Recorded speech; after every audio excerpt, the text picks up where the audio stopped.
Good evening and welcome to episode 12 of HinduDad, podcast for dads. How you doing, Bob? I'm good, bro. How are you? I'm good, man. How you keeping? What's the week saying? Good. Busy. Getting used to it. Have you Chilling managed to get out. that assistant yet? Nah, not yet. Working on it, man. Working on it. Had a few CVs come in.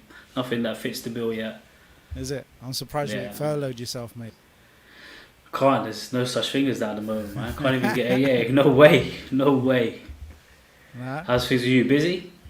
Yeah, man. Busy. It's been a good week. It's been productive. Had a couple of projects go out and one or two coming in. So it's been a busy week. It's been good. Still getting up a crack of dawn. Do you know what? I've managed to keep it up. And that's what brought me onto Okay. this week's subject of work-life balance. Okay. Yeah, Yeah. that's an interesting one. I don't know if I've got that balance at the moment, but we'll come to that later on. Keep telling you, bro. Wake up earlier. Literally, if you're up from 4 or 5 in the morning, I'll definitely then need to nap during the day, and I can't afford to do that. yeah. But if you've already done the workload, you can take a nap, right? No. My phone don't stop. I'll send you a screenshot of my call record, right? And every day I can go through the whole list, and my calls will go through. Like I can't see who called me yesterday. If you called me yesterday, you don't come up on my call list. It's only if you've called me today will I know you've called me today. Otherwise, there's no hope. Mate, you Right. need that Honestly. receptionist quick. Yeah, mate. Honestly, calls are just constant. So yeah, there's no time to nap, man. But how's little Jaden doing? Little Jaden's getting noisier, man. Like, bro, in the last week, yeah. Like, remember how I was saying he was a bit more communicative in the sense that if you Yeah. wanted to do something or he wants you to pick him up, he's like making these noises or crying out. And now, like, last 2 3 days, man, the guy has been at it. Like, if he's not happy, you know, yeah. If he's uncomfortable, you know, even from downstairs to upstairs. It's mad. That's what I like to hear. It's like he's trying to say words like so many times. You're like, "Hello, mate. Hello, hello," and he's like, "Hello." Yeah, And you're like, "What? Did you just say hello, bro?" Yeah, But yeah, man, good. come. What about Kalen? He's good. He's got four teeth coming out together at the top. So I saw it yesterday. He's got like two little white dots here on the sides, like Dracula Yeah. teeth coming out. The top two are coming in the middle. So that's keeping him quite restless and like. Well, wants that's to what I was just- going to ask you. Like, hhas he been this last week then? If he's had those teeth coming through, He's has it been a bit of a over the mare, last few days. He's got a lot more like, just like you could see the pain in his eyes. Like he keeps saying "ow," like the pain opened his mouth so wide because he's got so much pain going on. And I'm like, I can't do anything. I can't give you. I've So- given you the teething granules. I've done what I can. I can't do anything else. How does it make you feel like seeing him in such pain and you not being able to do a thing to help him? You can't do anything, right? You just feel helpless. You're like, oh man, like what can I do for you? I'm like, let me try and give you a little toy, just chew on that. Here's my hand, try and bite that. Go through the pain myself. I'm like, here, just take my hand, bite it. But you try everything under the sun, honestly, and you feel so bad for them because they can't communicate that over to you. To the point to say, I'm in so much pain. Give me this or give me that or please help me with this. They just I feel so sorry for him. And then at night, obviously, he just wants to be held, and Priya literally has to hold him for most of the night, and like literally just sleep like that because he won't settle on his own. He'll go a few hours, then he's like, nah, I just want to be held, and just it's not helping him at all. But hopefully, once it's out, then he's gonna be at it again, and he's trying to now stand up on his own with no support. He will literally want to stand up in the middle of the living room on his own and just stand up. He's doing it for like a split second, and he drops back down again. So he's literally he's so active. He just wants to do things. Does he stand on like by the sofa and use the sofa to hold him up, kind of thing? Oh yeah, that's easy work. That's just like light work now. Now he's moving over. Like he will go with the sofa over to the next sofa and go all the way along. Could do all that, but now it's like let me stand up on my own, no support. Let me see how long I can hold my legs up for. So he's just. I reckon hopefully in the next couple of shows I'll be able to share that. He's walking on his own, no support, and he's running around, throwing everything around, and enjoying himself. How old is he now? 8.5 months. 8.5 months. What? Damn. Jaden just turned 4 months. What were you doing Time yesterday? is flying.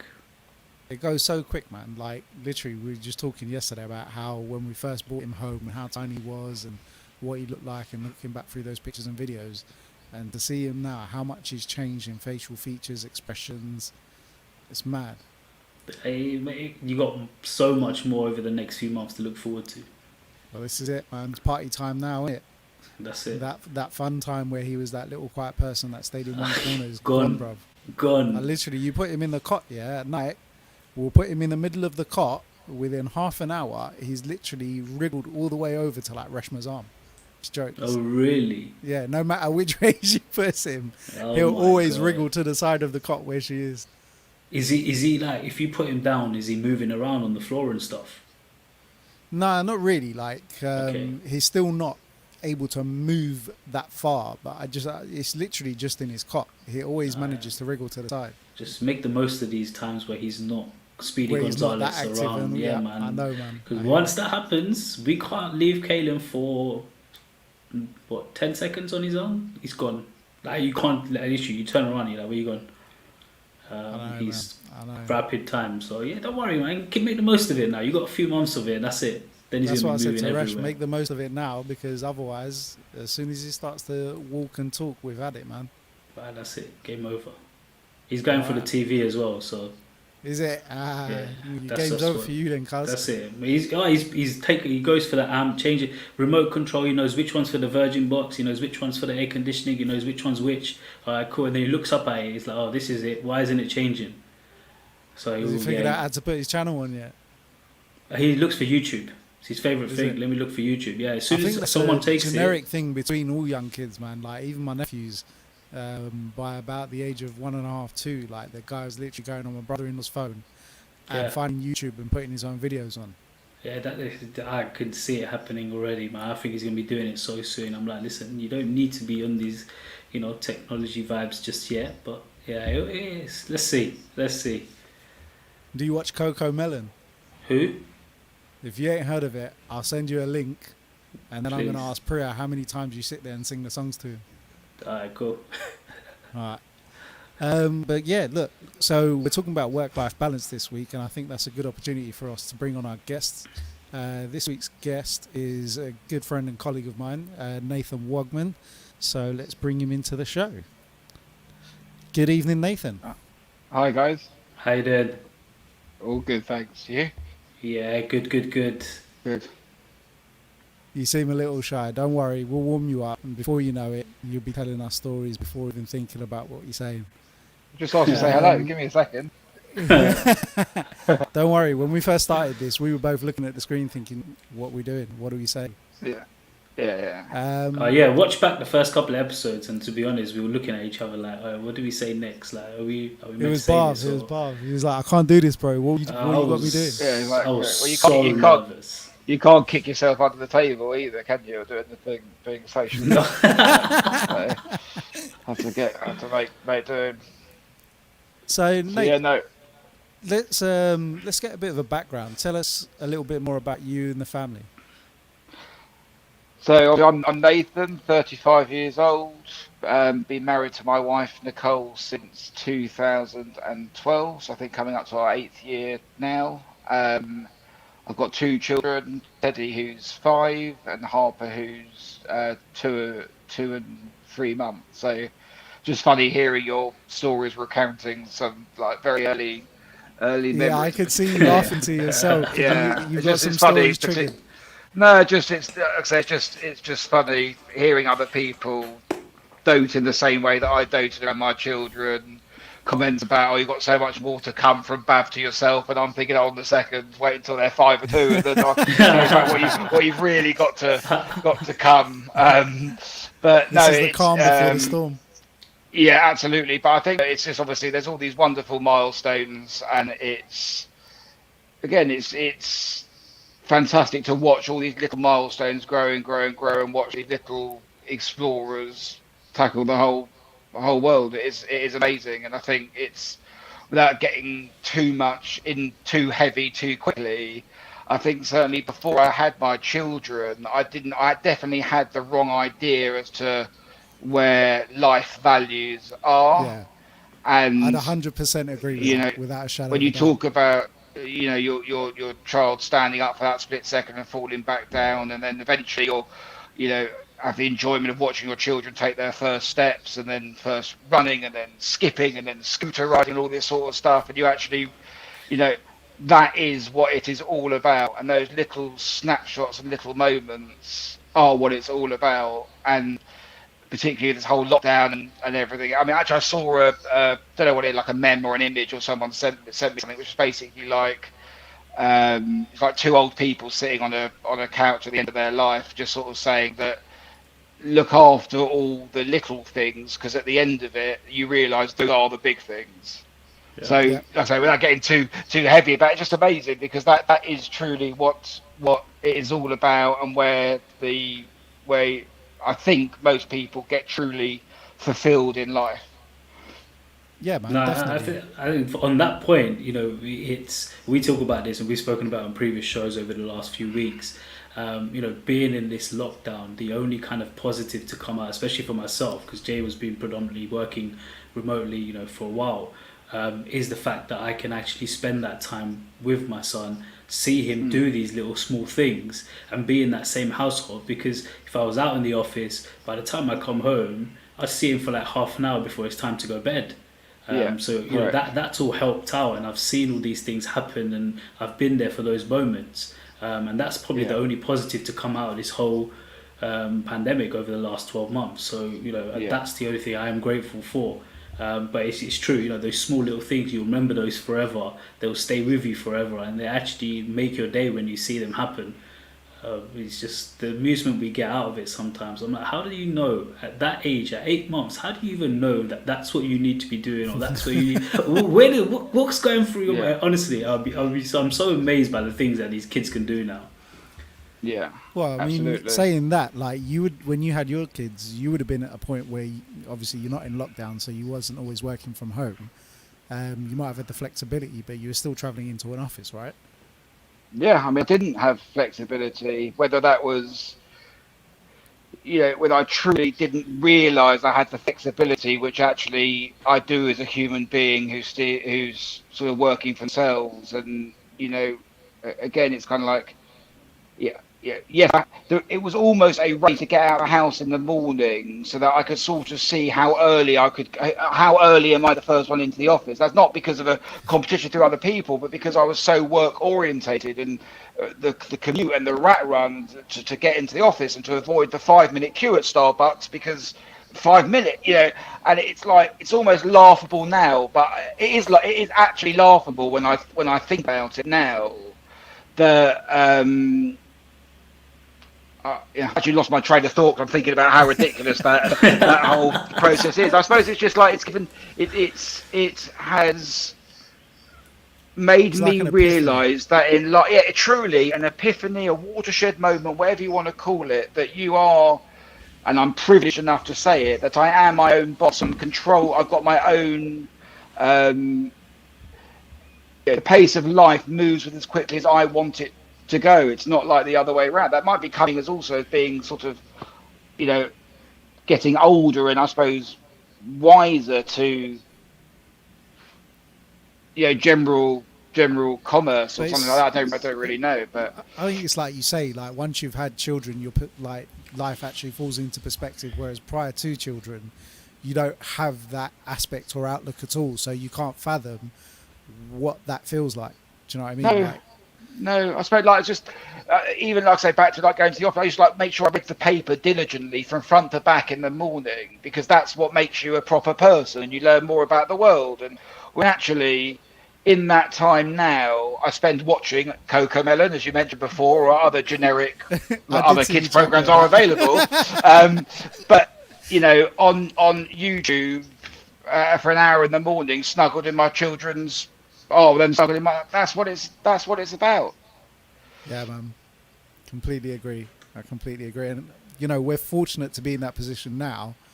Like, when you guys had, but I think both your children, you would have only, if did you even take any time off? You're a bit of a workaholic, so Yeah, I mean, for myself, I took the allowed paternity leave for Teddy, my oldest child, who I was working in a more conventional office job 5 years ago. And I actually I felt it extremely difficult and premature, really, to go back to work so early. And for the second child, Harper, who's now 2 years old, I was working for myself and suddenly knew and was able to take a bit more Flexibility. flexibility. And certainly I look forward to having conversations in time about differences between first and second child and all sorts of things like that. Because there's a lot of things that are not spoken in that kind of relationship, which is quite interesting. But I think, I think it's been, for me, it's kind of retrospect. Although, yes, I got to watch those small steps, it's kind of, I suppose we're all in different experiences, but my kids are at an age where they're walking, talking, touching, experiencing the world, jumping in leads at autumn and all the rest of it. And I've absolutely loved and enjoyed the ability to do that, to do those things with them, for sure. And obviously, how is it for you now? Because obviously they're a bit older now, and we're in this crazy pandemic. Are you able to spend that more time with them now, and be more flexible, with your time and do what you know? Well, I'll answer that slightly differently and say to you, it's an absolute bloody nightmare at the minute, and that's not said it's. I'm laughing because you guys are laughing, but I mean it. It's absolutely a bloody nightmare. In as much as I have it's all first lockdown, second lockdown was quite fun with these Zoom calls and generic bits and pieces for my kids, but I've got a 5-year-old child who's in reception at school, who can't spell his name properly, who just about struggles with the alphabet, and thankfully, because of number blocks on BBC iPlayer, can count to 100. But is really, really, really missing out on the fundamental building blocks of education, actually, at that age, where you should know the alphabet, you should know bits and pieces, and it's a sad state of affairs, but everybody will be in it. But he is nearly 6 years old and can't spell his own name, and that's because he's not being taught correctly. And I think where I've tried to step in where I can, and certainly for my wife, who's obviously not on this podcast, is that it's important for me to make sure that I'm his dad, and I'm not a teacher. And I think for the beginning of the year or the end of last year, when I say it was a nightmare because I felt like I was trying to build my own business, be a husband to my wife, and be a father to my children, and also have to be their teacher. And I think it's a huge responsibility. It's beyond it's beyond a human responsibility. And I think, like I say, I just sort of have got peace and comfort in realizing that really all I can do is be the comforting father, do the things that dad should do, and you can't replace a teacher, and it will all catch up as it catches up. So, yes, on one hand it's been great because we're spending time together. On the other hand, I've got 2 feral children who are up till midnight in bed with iPads in their face because I've had enough of seeing them through the day. My son talks in a pseudo Asian kind of accent because he watches too many videos on YouTube with accents of children, and he comes out the weirdest things in the world. But he can say bonjour and can speak Spanish for a bit, and he knows my PIN code on the iPad. But other than that, it's not been easy. But when you say that they're missing out on that kind of that foundation of learning, etc. Is that due to the pandemic, or is there also a kind of an element in there which is down to this whole new technology era where they learn everything about how to get on YouTube, how to get on BBC iPlayer, how to watch this, and how to get onto this iPad or that iPhone or that tablet? Is that where the world is taking them? Is that got some part to play in it, do you feel, as well? I think kind of twofold. I'd say that I think the whole iPad and technology thing is the most amazing thing in the world, and I don't think it's a negative. Like I joked before saying my kids have got iPads in bed. That's not an absence of reading them a nighttime story, but it does the same job. I do plenty of stuff with my children to give them that interaction, but if they want to extend their imagination and discover new things and think about all the rest of it, they get to. I was a SWAT with an encyclopedia, just trying to read things that interest me, and now he gets to do it in a worldwide setting where he's using motor skills to do things. So I don't think it's and joking aside, he genuinely knows how to say hello and goodbye in a number of different languages because he's watching various different apps. Yes, of course, there's all sorts of naughty things that he shouldn't be watching on the internet, but he stumbles across things, and I'm quite I don't have an issue with that. Where he has, and I joke about this number blocks program that I talk about, but he can add to 100, he can subtract, he can add this number to that number, all because of this interactive video. And frankly, I knew every Pokemon under the sun and every way that it evolved and devolved before I knew my times table. So I think it's the same thing that we've all dealt with in life. But what I never missed out on was an interaction with a teacher in a formal setting where you put your hand up to ask a question. And I'm not saying it's right or wrong. I'm not saying it's the structure that little boys need in their life. He's got so much energy that's not being fulfilled. It's not his fault, but he's got nothing to sort of wake up in the morning for. He's got nothing to go to bed for in the evening for. And it's not right, let alone the bit you were saying before, Jay, about interaction with other kids. He's got an imaginary friend. He plays with himself. That sounds very dodgy. I don't mean that.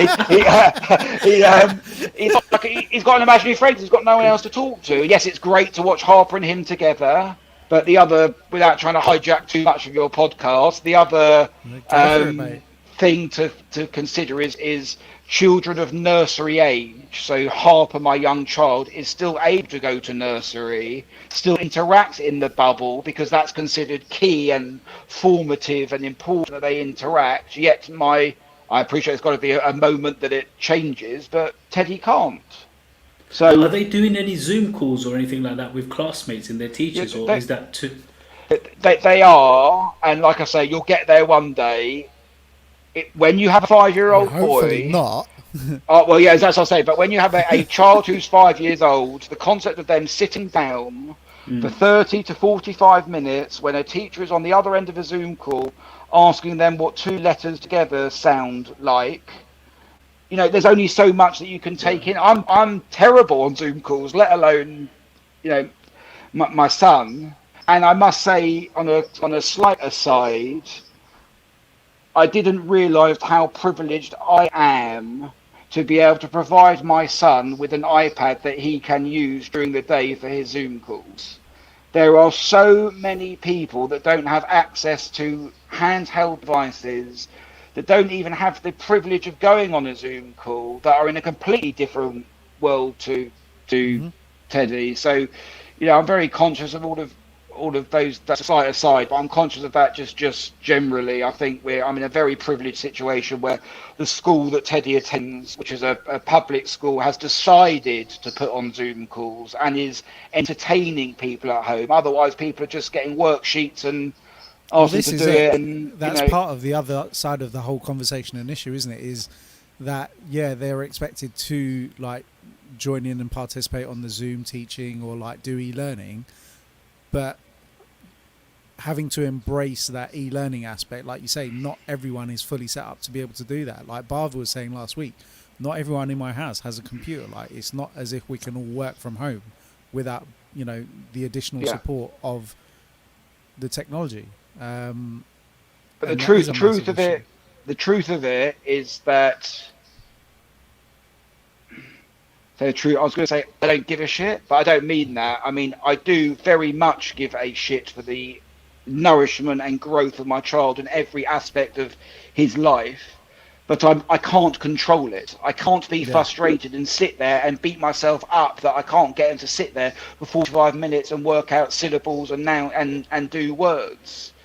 I can take him on a walk, do an adventure trail, teach about animals, do things that are within my control and make a wholesome, lovely boy, which is what dads are supposed to do. We weren't there to be a teacher, an education teacher in that sense. And I think once I've let go of certain stresses and realised my importance in this new normal, it's made everything a lot easier. So we've got a note on in the comment section from Thomas Wood, and Thomas is saying they don't get anything from the school. They're lucky if they get a Zoom call on a Friday for 15 minutes with 30 kids. Like, I know that I that's what I say. I'm in a very privileged situation, and I can't imagine what Tom must be having to experience or well, the thing is, go like, if through. we look back to when we were of school age, I think if somebody told us to sit there with an iPad and listen to the teacher on Zoom, I don't really believe that we would have fulfilled that requirement very well. Can I just say, if you were 14, 15 or 16 years old, you must be thinking you're smashing life right now, no? Like no GCSEs, no nothing. I'd be absolutely like rubbing my hands together. But look, there's winners and losers in all of this. My brother's telling me someone in the Zoom call that he attends, apparently what they do now is turn their screen off and change their name to connecting ... And they just leave, But that's what I mean. That would have been one of my Yeah. tricks. yeah, exactly. But no, I think, like I say, it's when you hear stories like the one you've reported, I realise how fortunate I am, and the fortunate nature of it is because of the postcode that I live in, that we go to a decent school, and this is what the school's decided to do. I mean, how unfair is that? You know, Mate, I play like those same games now. If you try and come to my house and jump on the Wi-Fi, I've got a dedicated bandwidth just for myself, and it's called searching. Very good, very good, very good. Very good. But no, like, so obviously you stated before that you're self-employed now, and you know life has changed somewhat. So tell us a bit about what you do day to day. So now I am effectively the managing director of a manufacturing and distribution business. We specialise in CBD products, which is known for various different health and wellness stuff, which, as it happens, has fallen quite nicely into the whole COVID slipstream, as it's the product that people have decided to jump on. It wasn't the intention of the creation of the business; it's just kind of how It's it become the how buzz it rolled. product of the time, hasn't it? Yeah, it's In been many very well for us. forms. Yeah. So, and what does a typical day look like for you? So, like we've had this conversation before, and you said to me that you said it before, just you've gotten into a routine where you're up from early doors, and so what would a typical day look like? I was first say I'm not necessarily proud of it, but I think from having very young we've all got very young children. From having children who are very young, it forced me to get up very early, and I was never very good at going back to sleep again. I don't know if it's something you guys have discussed, but I was so envious of people that could wake up at 4 o'clock, either 3:30, 4 o'clock in the morning, do a night feed, and then roll back to sleep again for another 3 hours. I can do that. I'm so jealous, Gareth. I mean, I have never been able to crack that rolling back over to sleep thing again. But so I was up at whatever time in the morning, put the kid down, and then realised, blimey, I've got 2 hours here where I can watch what I want on TV, play whatever computer game I want, read whatever I want, watch stupid YouTube videos, and it just kind of fell into a bit more of a habit. So I wake up extremely early in the morning. Again, I don't set an alarm clock. I'm just up early in the morning. I found that particularly useful for me to get some alone time. That might be a case of me just sitting there working tirelessly on emails, or it might be looking at complete and utter crap, or I've got an affinity. Don't ask me why. I've got an affinity to drill and very heavy rap music, and I enjoy watching complete and utter crap in the morning. But anyway, what point is, it gives me my time to wake up. Kids will get up anywhere between 6:30, 7 o'clock. It's then probably not dissimilar to World War III in our house, where it goes absolutely mental. I take my child who's in nursery to her nursery 7:45. Teddy, my other child, comes in the car for the exciting journey that it is taking his sister to nursery. I'll then spend an hour or an hour and a half with him going to a park or something afterwards, come back here, and because I'm in manufacturing, it actually is classed as a non-essential but key worker job. So I'm allowed to go to the office. At least that's what I tell my wife. Not really. But no, I've started to go to the office more and more as I realised that, well, I joke about it, but I think there is a misunderstanding in my household as to what working from home means. And I don't I can say vouch for that one. I don't say that rudely, because it's I cannot manage my day job when my phone is ringing all the time, emails, and I have to do it, as well as be the very present father that I am on the weekends or in the evening. So we come to a bit of a routine where I'm in the office more often than not, but will come home early and help and muck in and do the things that I can do. So in lockdown 3, I've definitely been allowed to go to the office more. In the earlier lockdowns, I was here all the time, but that's mainly because my daughter Harper, the nurseries were also locked down, so 2 children at home is not much fun at all. Not for Nicole, no. No. I just got to say this as well, yeah. Bob, you've been questioned in the comments here. I can see. I can know see. you saw it. Tom's. So basically, Tom's calling Barv out and saying Barv doesn't do night feed, so he wouldn't know about waking up at 3-4 in the morning. Yeah, but I'm talking about the early days when I did wake up and I did have to help out and change his nappy and try and give him a bottle. And Priya, let us know in the comments how long those early days lasted. It lasted about 4 to 6 weeks, but 4 to 6 weeks. Yeah, but after that he doesn't like drinking the bottle. So what can I do? I'm not gonna force the kid. But I'm 4 months in and still going through that. Yeah, but I can't help it if he doesn't want to. So and now when he wakes up in the night time, he will look around and he will say, "Mum, mum, mummy." So what am I meant to do? I have to pick him up and give him to his mum. It's only fair. I'm giving the kid what he wants, right? So there you go. There's mummy. But no, I can wake up, like when he wakes up and he will go off. I'll pick him up, and you can't go straight back to sleep. But I can put myself, but quite easily for another couple of hours, take a good nap and then start the day again. Like I can't wake up that early. Like I've tried it so many times to consider saying, "Oh, should I just wake up like 6 o'clock, 5:30, and then start?" But no, 7:30 is about the key times I want to start waking up. And your missus is dropping you right in but, it, bro. But who's doing the night feeds though? She's doing it. Yeah. She's doing it all. She's doing it all. Yeah, she does it all. Barbish doesn't well, no you're lucky, but by the sound of it, it looked like my babies didn't like the boob, shall we say? So I was stuck on the bottle. So I didn't. There's no get out of jail free card for me. I didn't get no excuse. No. Yeah, I sit in that boat, mate. Yeah, exactly. So sometimes it's fun though. Do you know what I mean? Like when you're sitting there 4 a.m, you've just finished feeding him. He's about to change his nappy, and he's sitting there giggling away. Like it's nice. Do you know what I mean? It's the moment. They're the bit. I promise you, they're the bits that you'll remember. Not the how tired you felt. Like. No, and the thing is, you think about it, right? You're gonna be tired for the first year and a half. After that, it's gonna be like trying to wake them up afterwards and saying, "All right, you have to get out of school now," or you have to. That's what it was for my parents. For me, like literally, can you get up? You have to get ready for school. And now it's the same thing. Can you wake up? You gotta get ready for work. Like it doesn't change, right? Exactly. Mate. Very good. So, I wanted to ask you as well, Nate, like, we like to talk a little bit about culture and religion as well. And obviously the difficulties over it, we've pretty much been in lockdown for coming on, 11 months at least now. Excuse me. Obviously, like, religious festivals have taken place and so forth. And how have you had to adapt to manage those in your house?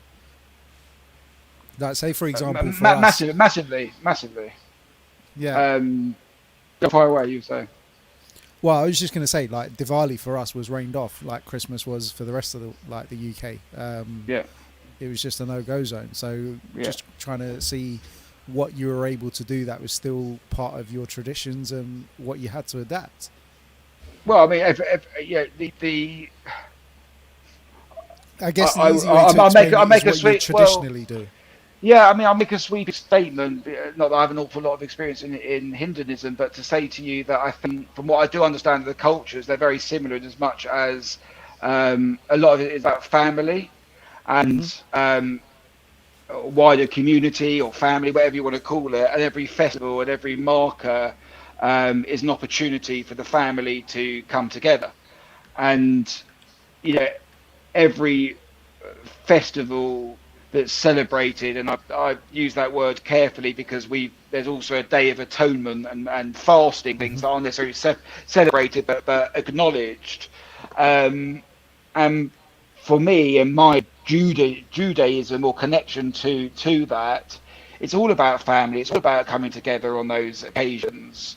And I mean, in the Jewish religion, it's said that when it comes to prayer, you need 10 males that are over at the age of bar mitzvah, so over the age of 13, to pray together to ascend that prayer higher and higher. So, you know, it is a big problem just generally for the religion. There's obviously Zoom calls and other bits and pieces, but I mean, to answer it very personally, it's been massively affected. There are 7 or 8 opportunities of Jewish Christmases that everybody comes together and has big family occasions. We haven't celebrated any of those together. Thankfully, I've got grandparents who are still here and are very healthy. Other people's grandparents, unfortunately, have passed, and they've never had the ability to share these festivals again. More morbidly, when it comes to funerals or otherwise, people can't attend those funerals, and there's lots of traditional things that go on in that process that is all about community and coming together, which has had to be done separately. So thankfully for myself and an immediate network, I don't have any terrible stories of not being able to be present in certain situations that you would like to be present in. My sad story is every Friday night we can't all come together as a family, which is a shame, and I haven't seen my grandparents for a long time. But yeah. I mean, it must be difficult though, right? Because they would have been used to spending time with your kids and so forth as well, right? So it's difficult on both sides. Absolutely. It's horrific, and that being said, no different to the experience that anyone else is feeling at the moment. So I've just thought of a question for you then. So obviously, with your kids being at more of a somewhat coherent age, like, how did you start in the initial period to explain to them what coronavirus was and why it's impacting them in such a big way? Baby steps is the answer. I mean, Harper has no idea what's going on, and I think that's which is great. In as much as the nurseries kept going, they've reduced the class sizes to their smaller bubbles, but ultimately the level of care, attention, and interaction is the same. To Teddy, he knows there's a virus. I don't know how to. I've positioned it or explained it. It's a bit like playground cooties or whatever we used to play as kids, and someone's got the lurgy or whatever the kind of that expression is. As the don't go too close, might have the virus, or can't close. I mean, he's at the age where he's inquisitive and asking questions, but not challenging the questions. So it's like, why can't we go to soft play? Well, you know the virus, right? Oh, the virus is there, right? Can't go. The lurg is there, can't go there. And it's just kind of, it's. And like I say, I've tried my mission, and that's something I didn't want to do. I said to myself, like before my child was born, I didn't want to be their best friends because there's a difference to that. I mean, obviously, it's like you know, you don't want to be a friend. I don't want to be a friend. I want to be approachable, father, relatable, and I've changed that now. I want to be his best friend, so I muck it. I just sort of got a Nerf gun just like him and asked him if he wants to have a Nerf gun fight. Because I'm just trying to, because I'm sure he's missing out on that bit terribly. Yeah, definitely. I think you need some of that like space to get away from, to keep work-life balance as well. Do you know what I mean? Oh, I've got a Nerf gun to show you. But yeah, no, I think that's it. Like it's my wife is very, very, very concerned. She thinks that his whole life has changed, that he wakes up in the morning crying, he goes to sleep crying because he can't see his friends, and how sad is it that they can't do this, that, and the other. I don't think he feels that. And I think children are generally very resilient, which is why I'm more concerned about the classroom slipping, because I think as you get older and older, it's harder to correct bad habits. Doesn't mean that it's not going to know how to spell, but it's just annoying. But Yeah. I think it's a real back to the YouTube and all the other things. I've tried to ensure that he doesn't lose his creativity, and I think that's what you get through play with children. And we were also extremely fortunate that we had whatever the word is, the turn of fate allowed us to get away at Christmas time before lockdown hit, and back again in time. Actually, we got back on the day of lockdown 3 without realising it. So we're pretty fortunate. We had a break of 10 to 12 days in Dubai where there were very few restrictions, and I could watch him be a child again, go to the kids club, make sandcastle on the beach with his best mate from holiday, and cry on the last day when he never got a chance to see him again. So that was an extremely important break, and I think gave us a lot in terms of gave him probably more gas in the tank for those lost relationships than otherwise. And now it's just the dreaded lurgies back again. I don't know if you were going to say, actually you guys are Hindu, so it's probably a bad thing to mention, but I've said it now. But I don't know. I mean, do you remember much about the mad cow disease growing up, or was it really? I remember being like a small child, and all these restaurants, all these things had to shut up, and you couldn't do things because mad cow disease was taking over. And I know it's not the same thing, but I'm just saying, okay, like. I think as Hindu kids, we didn't go out anywhere when we were young anyway. Mum and Dad. That's true. That's true. But that was like the last lurking I could think about, and I'm just saying, like, we're all fine now. But so, what was the actual journey like? Sorry, I just wanted to ask and inquire what it was like for you to travel at that point, though. It was so easy to travel and so uneventful. But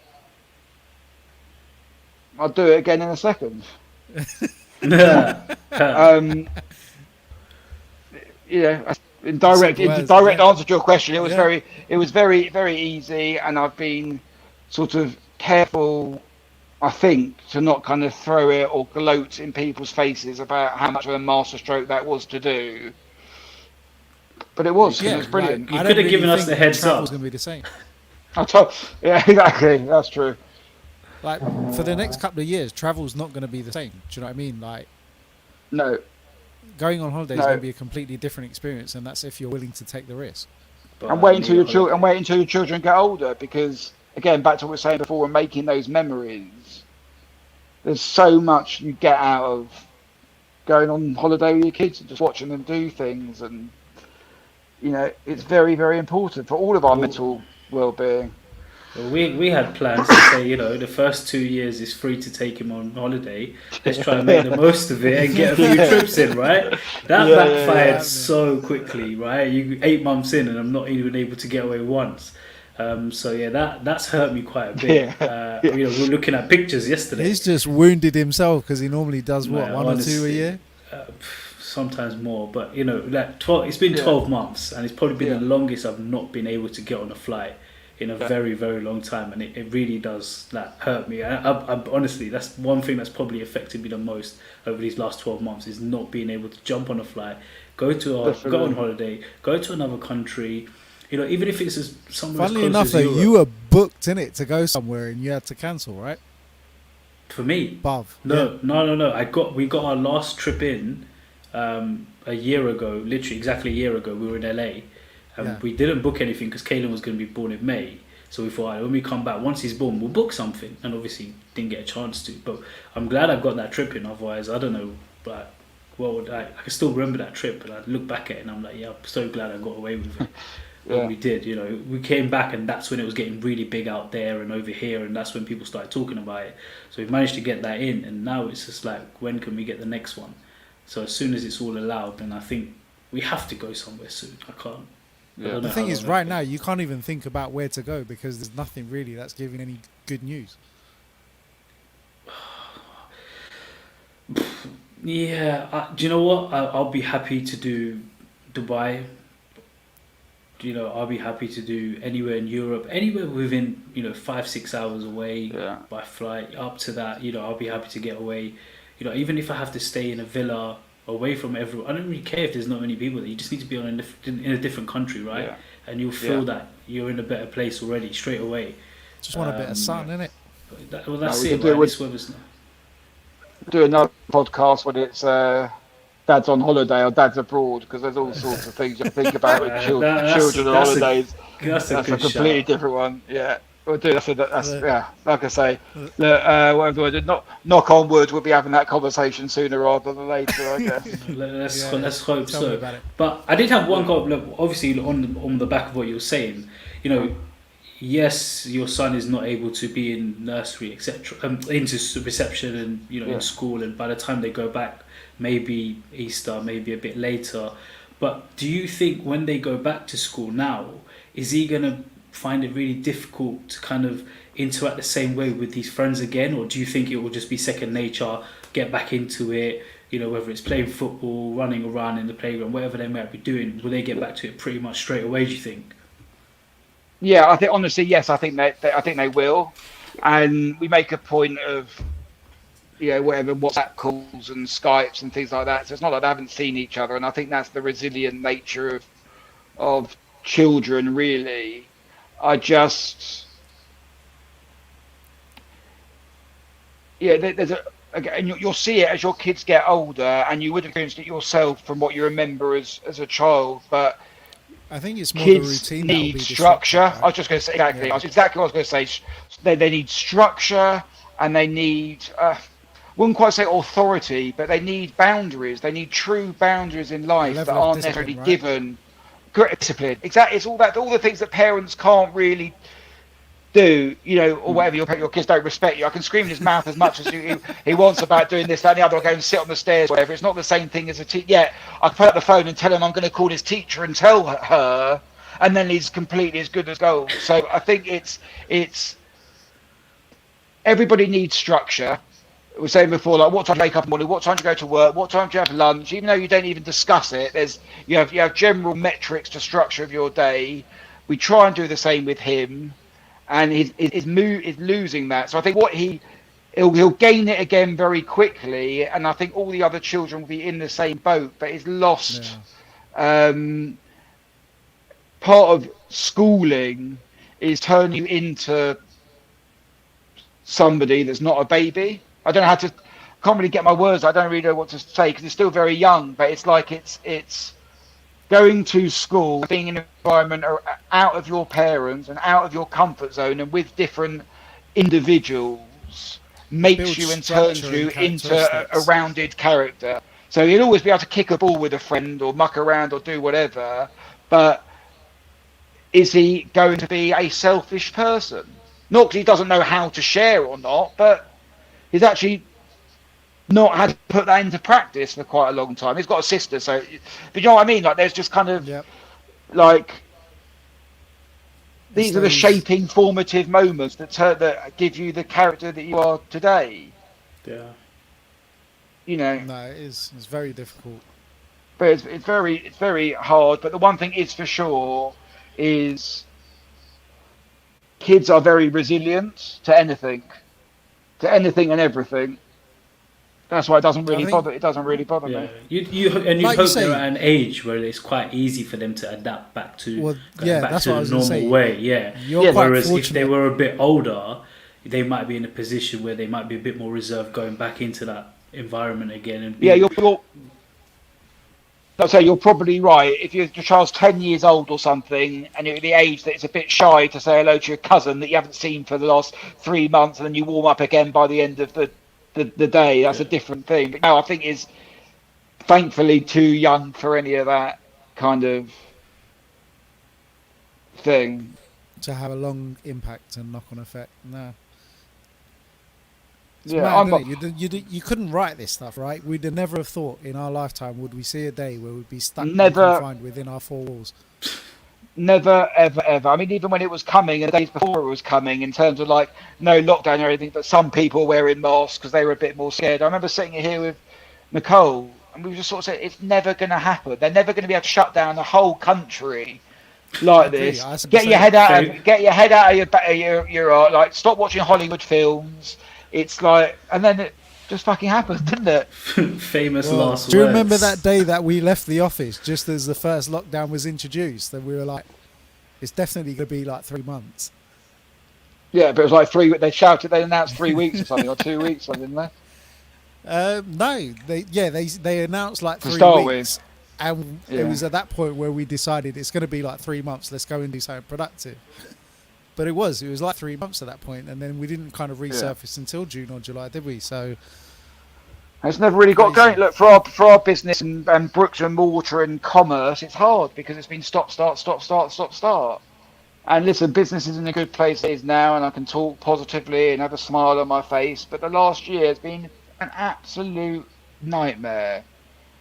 You know, I've no, been in definitely. situations where I thought to myself that I can't put a roof over my own head. I can't provide for my own children. Where's the next paycheck coming from? You know, it has been absolutely hellish and grueling and taken me to the hell and back in every aspect of life, frankly, to the point that I can have this conversation now where I feel like I kind of had a long time to really You've think achieved. about some of these things, because if we would have had this conversation 6 months ago, you know, I promise you the penny is only dropped now. Well, I said at the beginning about understanding kind of true value and how to find work-life balance and what really, and I haven't got it sorted. I'm not talking like a mentor. I'm just saying that it's like it's taken me a long time to get comfortable in my own skin as to how to balance the pressures of work and being a dad and being a husband. You know, and you can't do all of them to the best of your ability. Well, you obviously can do it to the best of your ability, but you can't be perfect in You all can't be three. perfect at everything, right? You can't be perfect. You can't be perfect at Yeah. everything. You don't have the mental capacity to be perfect at anything. And I suppose internally, without being able to talk about it, not that I wouldn't talk about it, but I can't vocalize the internal monologue. But the dials have been readjusted and switched of those aspects to give me equilibrium and balance and structure, which is the whole That thing that we was talked very about at the well beginning. delivered. But that's what it. There you go. Also, but that's what it's. So actually, I can't remember what the question was. The point of it is it's taken me a year and a bit to get a structure in my own internal filing cabinet of what this new normal is and what it means to me. I don't think Bob's digested quite what it means to him just No, yet. to He's me still at the trying to find his moment, legs. well, to be honest, I thought I'd found that balance. But for us at the moment, work is so busy that balance is just going out the window day by day. But it will come back. You know, there are times when you're going to be busier than you normally are and so on. You just got to get on with it and get on, like, kind of do it. But there isn't that escape, and that's kind of the big issue over the last few months. Has been there isn't that escape where you're in that office, even if you're staying in that office till 8-9 o'clock in the evening. You know, you're in that office, and when you come home, you shut off. Whereas now, I'll work till 10 o'clock, but then there's no kind of, where am I shutting off because I'm working and I'm going back downstairs and I'm in my own house, I'm in the same place. Like, there isn't a way to get out of here. I'm here working, go to the next room, okay, but I can see my computer's only there. I can hear my landline ring from wherever I am in the house, so I know my work's still going off. So there isn't that kind of let me get out of here. And, you know, Nathan, for you, is quite lucky you are able to go into the office and you are able to kind of do that. Yeah, but it also took me. Yes, I am very, very lucky with the ability to go to work, and I'm also very lucky that I've got a wife who's prepared to allow me to do that and have that thing. And I do get that and appreciate that. I'd also say to you, and I don't know you particularly, I don't know you well at all. We've had this known you for an hour and 10 minutes or Oh. something, but I think the best thing I could have done, or I say we could have done, is we as in the business, was to make sure that we were quickly surrounding ourselves with a team that we could trust. And you mentioned early on about having that assistant and not finding, haven't got the thing, haven't got the CV, whatever. Having the ability to utilize someone else to help pick up the slack of things that in your level of your job you don't need to be doing but feel like you have to be doing. That's where it changed for me. Yeah, That's kind definitely. of I'm not having I don't mean that in a presumptuous way. No, I agree. But I'm just saying, finding someone to answer the telephone, to deal with a certain level of emails, to help do more menial tasks, so that I didn't feel guilty about spending an hour watching The Lion King with my son, is the answer. Yeah, no, it's true. For me. It gives you that kind of out to say, okay, I know it's still being done, even if I'm not sitting by my computer Because you trust in the process. That's it. And for me, I used to get value out of speaking to every single call, as in the next call could be the biggest call of my life, and I don't want someone else to take that because I want to prospect and speak to every single person. It's again that switched. I didn't need to do that anymore. Yeah. So that's because you built it from the ground up, though, right? It's because you guys built from the ground up, right? So you've always been that person that was always in the thick of it, and and you know what? I'm so bloody fortunate that my business partners and I are of the same age, of the same sort of financial stability, and have got children at the same age, which allows for the mindset to be exactly the same. Yeah, I mean, that's it. Like I say, it's a bloody. Thankfully, I've got the office to go to. Absolutely, is a massive thing. In the same breath, I've also got the infrastructure and support around me that allows me to palm off a lot of the work that I was having to do myself and be flexible. Exactly. But it is funny how, you look around and you speak to other business owners and other people who have their own business, and talk about with friends and family and stuff. And it's taken all of us this time and this pandemic to actually realize what actually is more important than, being in that office, 12, 14-hour days and doing X, Y, and Z. And you're like, no, these smaller things in life are the ones we need to really cherish. And yes, of course, your business is your bread and butter, and without it, you wouldn't be where you are. But at the same time, it's just making that balance. And I think as time's gone on, we are trying to find that balance and get to that stage. And hopefully, actually moving forward, it's actually good for all of us, because we'll be able to use that even when we get back to whatever the new normal is going to be, which we're not sure, but we'll be able to adapt this when we're going forward. And it should hopefully help us all to prosper quite well. Definitely.